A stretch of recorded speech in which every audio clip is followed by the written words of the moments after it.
Okay, so you've decided it's time to lose some weight. Maybe it's because you want to look good, maybe it's because your clothes are getting a little tight, or maybe it's because you want to feel good and live a healthier life. The most important thing is that it's sustainable and that you can maintain it long term. That, my friend, is a great decision. Now, I've shared loads of videos on how to drop the body fat. So in this video, I'm going to cover the 3 worst ways to lose body fat. I see people making these mistakes time and time again, which leads to frustration, time wasting, loss of motivation, and eventually quitting. So, hopefully with this video you can learn from other people's mistakes and finally drop some of that body fat. For anyone who's new here, I'm Jay from Bearded Iron. If you want to learn more about how to lose weight, drop fat, build muscle and all other fitness related stuff, consider subscribing to the channel below, as it's chock full of content on how I went from this to this.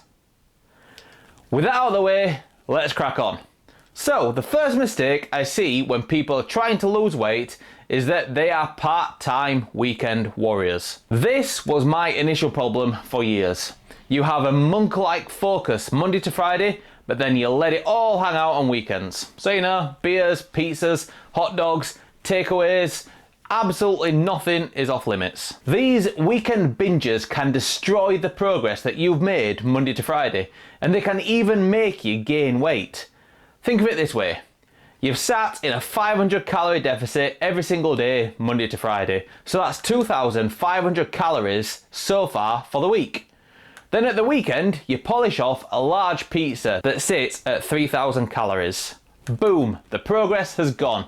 No progress has been made. You've even ended up in a calorie surplus and you've gained a little weight. A weekend of mindless eating can destroy the results that you've made Monday to Friday. You have to think of this as a long-term strategy and have less of these massive variances between weekdays and weekends. Now don't get me wrong, you can still treat yourself now and again, but you need to be mindful of exactly what you're doing. This leads me nicely onto mistake number 2. The next mistake I see when people are trying to lose weight is going for the 100% clean diet approach. We've all seen bodybuilders out there eating chicken, rice and broccoli for every single meal. In an ideal world, yes, that's going to get you where you need to be faster. But I can guarantee that not only is that not sustainable, it's also a pretty miserable existence. I can guarantee that if you cut out all the tasty foods from your diet, you're going to cave in eventually and go on an epic binge that will destroy all your progress. This usually comes out of wanting to see progress as fast as humanly possible. You wake up one day and you don't like what you see in the mirror, or maybe you've had to buy the next size up in trousers, and at that point you're on an absolute warpath to lose the weight. You don't consider the long game. Weight loss isn't a quick fix. If you set yourself up for failure, you're going to fail quick and you're going to fail hard. And when you do, that's when the binge eating comes in. A cheat meal becomes a cheat day, and then a cheat weekend, and then next thing you know, it's a cheat week. The real problem is making sure that you have a diet that you can stick to. When creating your diet plan, you have to ask yourself, is this something I can stick to going forward? Is this sustainable long term? Can I go without my favourite food, snack or desserts long term? The answer is going to be no. Time for a reality check. Life happens and you'll find yourself in a situation where you're going to have some of that food. So you have to take account for that, and you have to have an approach of moderation.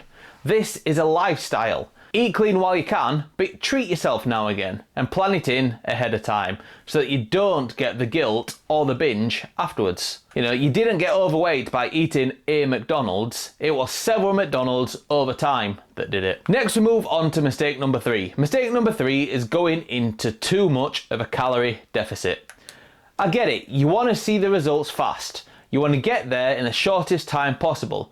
But if you're too aggressive with your deficit, then again, you're setting yourself up for failure. How much is too much? The general rule of thumb is that you shouldn't go below 500 calories. If I go any lower than that, then I find myself struggling. I'm weaker both physically and mentally when I'm on a large deficit. You know, you'll lose muscle, you'll lose energy, and your workouts will suffer. You'll always be hungry, and again, you'll be susceptible to binge eating. Is this sustainable long term? Can you stick to this going forward? If the answer is no, then you need to rethink your plan. I'm going to leave you with this video here, which shows you some of the biggest myths in the fitness industry.